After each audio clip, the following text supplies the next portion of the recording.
Ashamaa harka fuunee jaalatamtoonni fi kabajamtoonni hordoftoonni seenaatuuf nageenyi koo kan jaalalaa kabajaa iddoo isin jirtan hundatti isin haa qaqqabu. Hadallee viidiyoo biraatiin isin deebi'ee jira jechuudha. Viidiyoo kana hojjechuuf akka kaasee keessattuu warra Beerut keessa jiraataniif rakkoo baay'ee uumamaa jira jechuudha sammuuna kana.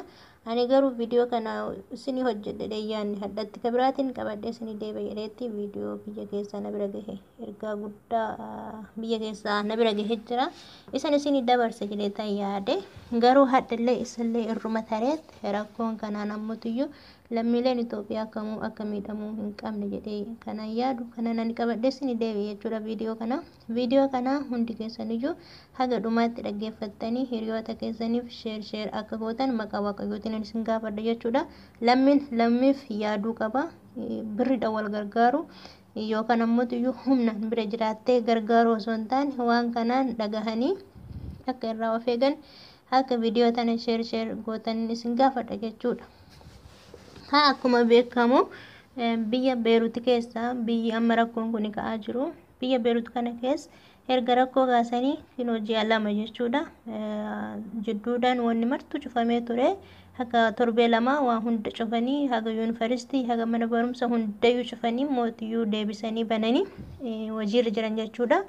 Ammallee guyyaa tokko hojjetanii guyyaa tokko hin dhiisanii rakkoon akkuma jirutti hiriirri sammuutiyyuu akkuma baheetti jechuudha. Kaleessa warri televizyiina ilaaltan hundisaa kamiyyuu Beerut akka mataa miilan hiriirarra jiran jechuudha. Kaleessa warra argitan yaa ta'uyyuu malee isaan hiriira yaa bahaniyyuu malee isaan akka jiranii hiriira haa bahan malee mana keessatti maaltu ta'aa jira isa jedhu ni jira jechuudha. Namoonni amma isin bakka manni gaariin isin gahe akka gaarii jiraachuu dandeessanii ijoollee tokko akkam godhanii amma fakkeenyaaf waggaa lama fixxee gizee waggaa sadaffaa jalqabdutti akka beekamutti jechuudha $50 dabalamaa fi amma erga cikichikii yookaan ammoo tuyyuu rakkoon kun ka'ee nu $1 hin qabnu eessaa fuunee isin daballa kan jedhu ijoolleen waggaa 4 waggaa 5 iyyuu kan $200 akkas hojjetantu jira jechuudha. Itti dabalanii fi ka'ee erga rakkoon kun ka'ee hin daballu eessaa fuunee isin kennina wanti jedhamu ni jira jechuudha yaa obboleeyyan kiyya. Kunis ammoo tuyyuu ani akkas godhaa osoo hin taane rakkoo kanarraa akka of eegdan jedheetti kana viidiyoo tana qabadhee isin deebi'ee viidiyoo tana hundaafuu akka sheer gootan abdiin qaba. Keessattuu wanni ta'ame jechuudha warri televizyiinaan argitanii dhugumatti baay'ee keessi goona tuqameeti kana nama viidiyoo kana daddabeetoo isin biraan ga'uuf deemu jechuudha. Yeroo isaan hiriira bahanitti namni yeroo isaan harabdoonni yeroo isaan hiriira bahanitti namni homaa hin qabne jechuudha kan beelan dhumaa jiran hin jiran. Kan homaa hin qabne kan isaan hojii hin qabne kan harkaa qaban of harka bitanii gabaa yoo deeman yookaan mootiyyuu suppermaarkeetii kan deeman yoo ta'e waan xiqqoodhaan homaa bitatanii hin galanii baay'ee rakkina guddaarra jiran jechuudha. Yaa mootiyyuu akkuma argitan kan hiriira bahanillee nu homaa hin qabnu kan nu qabnu nurraa saamanii lafaan ijaara jedhanii waan karaa badeen ijaara jedhanii nurraa fuudhanii nu maal nyaannaa nu maal dhuyna maal uffannaadha kan isaan hiriirarra bahan jechuudha. Kan mootiyyuu kama qabanu warri hojii qabuyyuu fakkeenyaaf warri hojii qabuyyuu kan barsiisu akkasuma kan yuunivarsiitii kompiitara adda addaa hojjetuyyuu kan baankiidhaa qaban birri isaaniitiifiyyuu kennaa hin jiran. Kana kan isaan hiriira bahanii ammoo dhugumatti namni rakkoodhaan miidhamaa jiru ni jira. Sunniin maal godhanii mana gandaa itti seenanii cabsaniitiin hojjettuu jiraattota warra Sirnankaa jechuudha nama 2tu du'e nama 2 ajjeesan jechuudha kan mana keessa hojjetanii isaan yeroo hiriira bahanitti mana 7 cabsaniit kan isaan itti seenanii hatan jechuudha. Yeroo mana itti seenanii hatanitti kaa hojjettuun tun hin jirti ijoollee lamaan ajjeesaniiti kan isaan saaman jechuudha. Kana wanni ta'amaa jiru baay'ee natti ulfaate hagan isin biraan gahuutti muddame dhugaa dubbachuudhaaf maaliif sababa kanaa namootiyyuu akka isin namu argitan jala hin banne barri amma isaan fakkaatanii itti seenaniiti gaxariis miti kun ta'ee katamaatti jechuudha.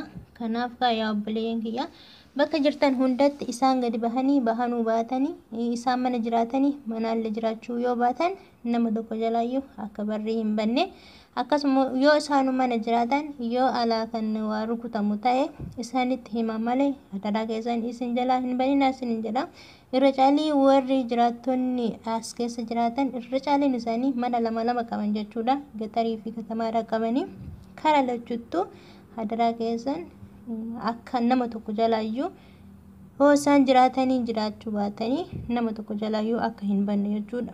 Kun ammoo kwa isaan irraan kanaaf nus miidhamuu hin oollu jechuudha. Kanaaf adaraa keessan isin haa ta'u warri dhageessanii warri hin dhageenye mootiyyuu kino wanna akkanaa ta'amaa jira jechuudha. Samoona kana wanni hin taane hin jiru jechuudha. Namni herga beela'ee herga waan nyaatu dhabee herga waan fuudhu dhabee akkas gochaa jira waan ta'eef waan akkanaa kana isin of eeggadhaa. Waan wafee yoo haa ta'u isaan mana jiraatan ammallee irra deddeebi'a isaan mana jiraatanii jiraachuu baatanii nama tokko jala barri hin banina. Annugaan isin hin jedha isaan yoo kan ala bahan ta'e isaan ofii qulfii ofii qabatanii bahanii yoo dhufan ofii isaaniitti banatani. Kanaan kan alatti nama tokko jala akka hin bannen isin hin jedha. Annugaan isin dubbadha baay'een gadda jechuudha. Baay'een gadde. Ani yeroo san isheen dhufte jechaa natti dhufte jechuudha.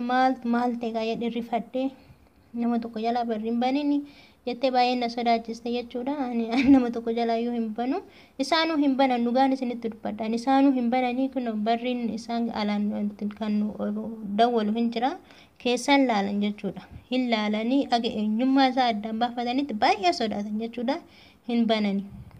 Kan isaan sodaatan ammoo isin daffartanii akka hin banneen isin jedha. Hadaraa viidiyoo tana hundaafu sheer akka gootan abdiin isin qaba. Baay'ee rakkootu jira. Rakkoon ammoo iyyuu kan isaan irra gahe darbee nus miidhuu hin oolu jechuudha. Akkuma isin jedhe ka birrii herga dabaleen fittillee birrii deebisanii kan irraa qabatantu jira. Akkasuma ammoo iyyuu kan isin irraa qabdanillee kan isin kennaa hin jirretu jira jechuudha. Akkuma dhiyoo kana kaasetti dolaara kan biraa qabdan fudhadhaan isin jedhee ture. Ani kan ji'a 5 kan ji'a 6 maal haganan biraa qaba ani gaafannaan naa kennu didde warri jettanii koomentii jalatti kennitan baay'ee isaan arge jechuudha. Baay'ee ulfaata. Waa'ee birrii kanarratti kan lubbuu namaa balleessu dhugaa dubbachuudhaaf jechuudha. Isa argachuuf jecha kan nu biyya keenya baane jaalanneetii miti. Kanaaf jecha ka birrii keessanillee haga danda'ameen gaafadha. Namni nuyi jechuun jiraatan as keessa harki qalleeyyinis jira akkasumas yoo of danda'ee jiraatus ni jira. Akkas warri ta'e sunniin ni jira kun akkuma Itoophiyaa wal keessa jiraatu san as keessa illee ni jira waan ta'eef yoo manni hundi tokko miti jechuun hin danda'amu. Kanaaf haga danda'ameen birrii keessanillee itti deddeebitanii gaafattanii osoo irraa fudhattanii isaan baankiidhaa hin qabanii kennuu fi yaabatan malee hin qabanii. Kanaaf itti deddeebitanii akka fudhattan kan duraan immoo isin dabalanii deebisanii isin irraa fudhatan ani san waanan jedhu hin qabu dhugaa rabbi waanan dubbadhu hin qabu jechuudha. Baay'ee ulfaata. Kanaaf kan amman viidiyoo tana sirriitti nama muddamsiisee isin biraan gahe nama tokko jalaa akka barri hin banne yeroo isaan mana hin jirretti ta'e yeroo isaan mana jiranitti adaraa keessan isin jedha jechuun namni lammiidhaaf yaadu hagana dhaamsatan oon isin biraan gahe kaduraan kan jalaa bantan yoo ta'e hagan ammoo kanan isin biraan gahee kan dhiista yoo ta'e anaafis gaarii ta'a. Waa hedduurraa hubadha.